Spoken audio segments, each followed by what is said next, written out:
Hello, 4R ബ്ലോഗിലേക്ക് എല്ലാവർക്കും സ്വാഗതം. അപ്പോൾ ഇന്ന് നമ്മൾ ഉണ്ടാക്കാൻ പോകുന്നത് കുഞ്ഞിപ്പത്തിലാണേ. അപ്പോൾ കുഞ്ഞിപ്പത്തിലിന് നമ്മുടെ ചോറ്റരി അരച്ചത് ഗ്രൈൻഡറിലിട്ട് നല്ലോണം ഈ ഒരു പരുവത്തിൽ അരച്ചെടുത്തിട്ട് ഇതേപോലെ ചെറിയ ചെറിയ ഉരുളയാക്കി നടുവിലൊരു പ്രസ് ചെയ്തിട്ട് പരത്തിയെടുക്കുക. ഇതേപോലെ പരത്തിയെടുക്കുക. എന്നിട്ട് ഒരു ആവിപാത്രത്തിൻ്റെ തട്ടെടുത്തിട്ട് ഇതേപോലെ ആ തട്ടിലേക്ക് ഇട്ട് കൊടുക്കുക. എന്നിട്ട് ഒരു 10-20 മിനിറ്റ് ആവിപാത്രത്തിലിട്ടിട്ട് വേവിച്ചെടുക്കാം. ഇനി ഇപ്പോൾ വന്നിട്ടുണ്ടാവും 20 മിനിറ്റ് മതിയാവും ഇത് വെന്ത് വരാൻ. അപ്പോൾ ഇനി ഇത് വേറൊരു പാത്രത്തിലേക്ക് നമുക്ക് മാറ്റി കൊടുക്കാം. ഇതേപോലെ വേറൊരു പാത്രത്തിലേക്ക് ഇട്ട് കൊടുക്കാം. ഇനി ഇതിങ്ങനെ കട്ട പിടിച്ചതുപോലെ ഉണ്ടാവും. അപ്പോൾ നമുക്ക് ഇത് ഒരു ചെറിയ പച്ചവെള്ളം ഒന്ന് തൊട്ട് കൊടുത്തിട്ട് ഇതേപോലെ അടർത്തി ഇട്ട് കൊടുക്കാം. ഇനി ഇതിലേക്ക് ഒരു അരപ്പ് ആവശ്യമുണ്ട്. അപ്പോൾ തേങ്ങ, വലിയ ജീരകം, ഒരു പട്ട, 3 ഗ്രാമ്പു, ഒരു 2-3 ചെറിയുള്ളി ഇട്ടിട്ട് അരച്ചെടുക്കാം. പിന്നെ ഈ തേങ്ങ ഈ കുഞ്ഞിപ്പത്തിലേക്ക് ഒഴിക്കുക.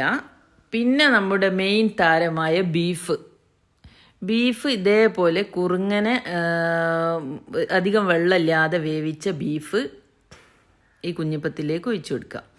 ഇനി ഈ തേങ്ങയും ഈ ബീഫും ഈ കുഞ്ഞിപ്പത്തിലും കൂടി നല്ലോണം മിക്സാക്കി എടുക്കുക.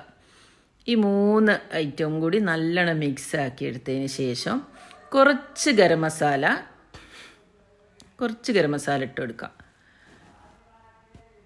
പിന്നെ മല്ലിച്ചപ്പും കുറച്ച് കറിവേപ്പിലയും കൂടി ഇട്ടിട്ട് നല്ലോണം ഒന്നും കൂടി മിക്സാക്കി എടുക്കുക.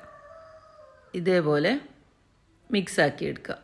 ഇനി ഈ തേങ്ങ ഒഴിച്ചുകൊണ്ട് നമുക്കിതൊന്ന് തിളപ്പിച്ചെടുക്കണം. അപ്പോൾ ഒരു 2-3 തിള വന്നു കഴിഞ്ഞാൽ നമുക്കിത് ഓഫാക്കാം, ഗ്യാസ് ഓഫാക്കാം. ഇപ്പം നല്ലോണം വെന്ത് 3 കൂടി തിള വന്നിട്ടുണ്ട്, തിളച്ച് വന്നിട്ടുണ്ട്. ഇനി നമുക്കിത് അടുപ്പത്ത് നിന്ന് ഇറക്കി വന്നതിന് ശേഷം ഇതിൻ്റെ ലാസ്റ്റ് പരിപാടി എന്ന് പറഞ്ഞാൽ ഇതിനെ ഒന്ന്